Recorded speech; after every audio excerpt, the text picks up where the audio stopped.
प्रायोजक हैं cancer healer centre, a new beginning. एक और उदाहरण आपके सामने, जौनपुर की चंद्रावती देवी की भगदड़ में मौत हो गई। झूंसी के सेक्टर 21 की भगदड़ में इनकी मौत हुई।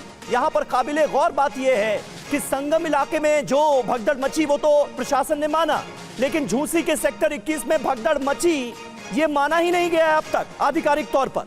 और जिस केस स्टडी का हम जिक्र कर रहे हैं वो झूंसी के सेक्टर 21 की भगदड़ में उनकी जान गई। मेडिकल कॉलेज में मिला था चंद्रावती का शव। परिजनों का दावा, मेडिकल कॉलेज में उन्होंने अपनी आंखों से 100 से 150 शव तो खुद देखे। परिजनों का दावा है कि पुलिस ने पोस्टमार्टम तक नहीं कराया। देखिए यहां पर भी वही कहानी। परिजनों ने कहा पोस्टमार्टम ना कराने की एडवाइजरी है। पुलिस ने कहा ऑनलाइन सब कुछ मिल जाएगा। यानी ये खोखले वादे दावे करके किसी तरह से परिजनों को डेड बॉडी सौंप दी गई। पोस्टमार्टम ना कराने की एडवाइजरी है, ये प्रशासन के लोग परिजनों से कहते नजर आ रहे हैं। सुनिए। तो हमारे पास सूचना आती है कि आपकी माँ जो है वहाँ से फ़ोन की जो साथ में गए थे कि वो खो चुकी हैं। तो फिर मैं कुछ देर इंतज़ार किए, फिर सोचे कि अगर भीड़ में खोई है तो जाके हमको ढूंढना चाहिए। इसके बाद मैं गया, कम से कम फूलपुर से 10 किलोमीटर पहले ही जो है बस रोक दी गई। इसके बाद फिर हम लोग पैदल वहाँ तक इलाहाबाद गए। फिर वहाँ पे जो है आगे हमने मतलब हर किसी में देखना चाहा कि वहाँ मेरी माँ बैठी होंगी, वहाँ बैठी होंगी। बहुत प्रयास किए लेकिन नहीं मिली। तो बाद में फ़ोन आता है कि आप मेडिकल कॉलेज जाइए। इसके बाद जब मेडिकल कॉलेज गए, इसके पहले हमारे बाबा के लड़के जो है वहाँ पहुँचे थे।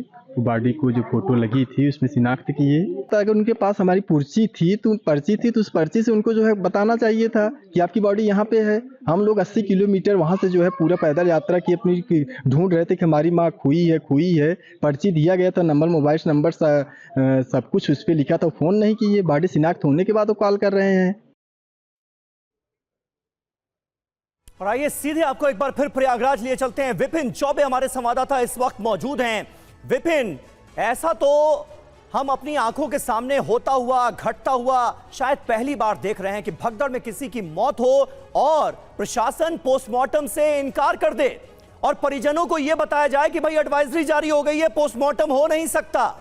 इस कदर आंकड़ों को छुपाने की कोशिश शायद हम अपनी आंखों के सामने पहली बार देख रहे हैं। कितने सनातनियों की जान गई, सनातनियों को इंसाफ मिलेगा या नहीं मिलेगा, यह जानने का हक क्या परिजनों को नहीं है? देश ये सवाल पूछ रहा है।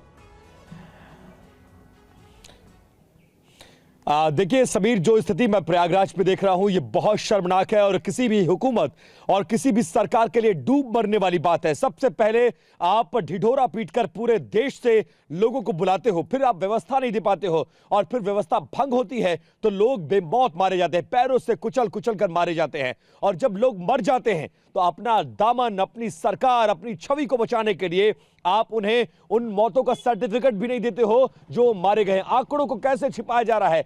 लोग यह दावा कर रहे हैं, जो प्रत्यक्षदर्शी अलग अलग अस्पतालों में गए हैं, घायलों से मिले हैं, उनकी आंखों देखी पूछा है उनसे, मॉर्चरी में गए हैं, फ्रोजन जहां पर लाशें रखी जाती है वहां गए, अपनी आंखों से कोई 100 लाश देखने का दावा कर रहा है, कोई 150 लाश देखने का दावा कर रहा है।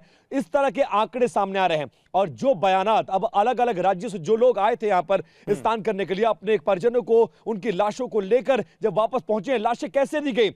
जबरन डंडे के जोर पर, बंदूक के जोर पर उनसे लिखवाया गया कि लिखो कि तुम्हारे परिजन की मौत भगदड़ में नहीं हुई है, यह सामान्य मौत है। ना उनका पोस्टमार्टम किया जा रहा है, ना उनका पंचनामा भरा जा रहा है, ना उनको डेथ सर्टिफिकेट दिया जा रहा है, ना एम्बुलेंस दी जा रही है। जैसे तैसे प्राइवेट गाड़ियों में लाशों को ठूस कर फरार करा दिया जा रहा है और मीडिया से बचाया जा रहा है अपने चेहरे को छिपाने के लिए। और अफसोस ये कि घटना के 4 दिन बाद कोई आगे बढ़कर यह स्वीकार करने को तैयार नहीं है कि हाँ भगदड़ हुई है, हाँ हमसे अव्यवस्था हुई, हमसे गलती हुई, हम स्वीकार करते हैं, व्यवस्था को सुनिश्चित करेंगे, अधिकारियों की जिम्मेदारी तय करेंगे। कुछ भी नहीं हो रहा है। बिल्कुल सही बात है। और वो एक्सेप्टेंस तो नजर ही नहीं आ रही है, एक्सेप्टेंस तो नजर ही नहीं आ रही है कि अव्यवस्था थी और अव्यवस्था का श्रद्धालु शिकार हुए हैं। विपिन, मुझे एक बात बताइए, 17 घंटे बाद प्रशासन नमूदार हुआ था इस भगदड़ मचने के बाद। मैं संगम इलाके में जो भगदड़ मची उसका जिक्र कर रहा हूं और जो पहला आंकड़ा जारी किया गया वो था 30 मौत का। उसके बाद से अब तक कोई आंकड़ा तो जारी ही नहीं किया गया है, और वो तो शुरुआती आंकड़ा था। मतलब अब तक कितने लोगों की जान गई, प्रशासन आधिकारिक तौर पर बताने के लिए ही तैयार नहीं है। और ग्राउंड पर क्या स्थितियां हैं वो तो हम लगातार दिखा रहे हैं, आप लोग लगातार दिखा रहे हैं कि किस तरह से कवर अप करने की कोशिश हो रही है। अब बात सिर्फ इतनी नहीं है समीर, आप सोचिए आज तक 29 तारीख को भोर में 1 बजे, या यूं कहें 28 तारीख की रात में 1 बजे यह घटना हुई है, और आज हम 2 तारीख में खड़े हैं। 2 तारीख तक, घटना के 4 दिन बाद, अभी तक सरकार ऑफिशियल उन मरने वालों, जो सरकार का ही आंकड़ा मान लेते हैं, सरकार उन मरने वाले जो 30 लोग हैं उनके नामों की ऑफिशियल लिस्ट, उनकी आइडेंटिटी, उनका फोन नंबर, उनका एड्रेस तक जारी नहीं कर पाई है। और सरकार कर रही है 30, 12 तो सीएम नीतीश कुमार बिहार के मुख्यमंत्री ने ट्वीट कर दिया है कि हमारे यहां से 12 गए। तो क्या पूरे देश से सिर्फ लगभग 18 लोग मारे गए? सवाल यह है। दूसरी बात यह है कि जिस तरह का माहौल यहां पर खड़ा किया जा रहा है, आंकड़ों को छुपाया जा रहा है, नाम बताया नहीं जा रहा है, और तो और दुनिया का यह पहला ऐसा भगदड़, पहला हादसा होगा जहां पहले दिन से आंकड़ों में कोई परिवर्तन ही नहीं आया। पहले घंटे सुबह 10 बजे ये डिक्लेयर हुआ कि भाई 30 लोग मरे थे, या शाम की प्रेस कॉन्फ्रेंस को मान लीजिए डीआईजी वैभव कृष्ण और मेला अधिकारी विजय किरण आनंद की प्रेस कॉन्फ्रेंस को मान लीजिए, बिल्कुल शाम को 6 बजे 29 तारीख को यह आंकड़ा जारी किया जाता है कि 30 मरे और 35 घायल। उसके बाद अब तक ना घायलों का डाटा बढ़ रहा है, ना मृतकों का डाटा। दुनिया का पहला हादसा, दुनिया का ऐसा पहला भगदड़ जिसमें पहले दिन से, from the very first day, very first hour से आंकड़े टस से मस नहीं हो रहे हैं। किसी अधिकारी की कोई जिम्मेदारी नहीं, सन्नाटा छाया हुआ है, कोई सवाल नहीं पूछ रहा है। लेकिन हम सवाल पूछेंगे क्योंकि हमारी जिम्मेदारी बड़ी है। और जानते हैं समीर, मैं कहां पर खड़ा हूं? मैं उसी जगह पर खड़ा हूं जहां 30 मौतों की आइडेंटिटी के बाद 24 अज्ञात लाशों की फोटो लगाई गई थी, और जब उसका सच दिखाने की मैंने कोशिश की तो मुझे धक्के मारकर निकाला गया। अगर आप मुझे अनुमति दें तो मैं एक बार फिर से चलूंगा वो सच को दिखाने के लिए जो देश की जनता जानना चाहती है, जिन सरकारों के भरोसे पर अपने परिजनों को उन्होंने यहां पर भेजा। बिल्कुल जा सकते हैं बदले में मौत मिली, विपिन, जा सकते हैं, और ये सवाल पूछ सकते हैं कि आखिर मौत के आंकड़े कब जारी किए जाएंगे? बिल्कुल, देखिए मैं अपने कैमरा पर्सन सुभाष से कहूंगा, देखिए ये मोतीलाल नेहरू मेडिकल कॉलेज का ये मॉर्चरी कह लीजिए, या यहां पर उन लाशों को रखा जाता है जो अनक्लेम्ड बॉडीज हैं।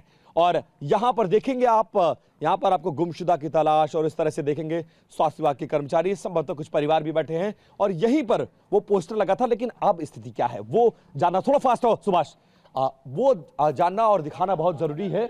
एक बार वो जो पोस्टर लगाया था वो दिखा दे जरा। यहां पोस्टर लगाया था आपने? मैं परसों आया था, यहां पर पोस्टर लगा था, जो अज्ञात बॉडीज हैं, सारी बॉडीज चली गई, सबको आइडेंटिफाइड कर लिया आप लोगों ने। देखिए ये वो जगह है, यहीं से मुझे धक्के मारकर निकाला गया था, और यहां भी अभी भी उसका प्रमाण है।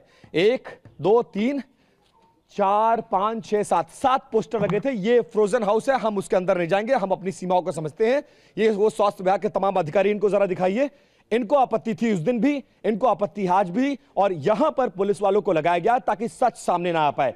24 लोगों की लाशों की फोटो यहां पर थी, और वो अनआइडेंटिफाइड बॉडीज थी। सारी बॉडीज आइडेंटिफाइड हो गई? नहीं अभी तो नहीं, अभी आ रहे हैं कुछ लोग, आ रहे हैं देखने। तो फोटो क्यों हटा दिया? जब बिना फोटो देखे कैसे आइडेंटिफाइड करेंगे? हमको नहीं पता, हम लोग तो यहाँ के वर्कर हैं, हम लोग को ड्यूटी लगी हुई है, हमको नहीं पता। नहीं तो फिर लोग बॉडी को आइडेंटिफाइड कैसे करेंगे? हमसे क्यों पूछ रहे हैं भाई आप? अरे भाई आप यहाँ पे जिम्मेदार हैं।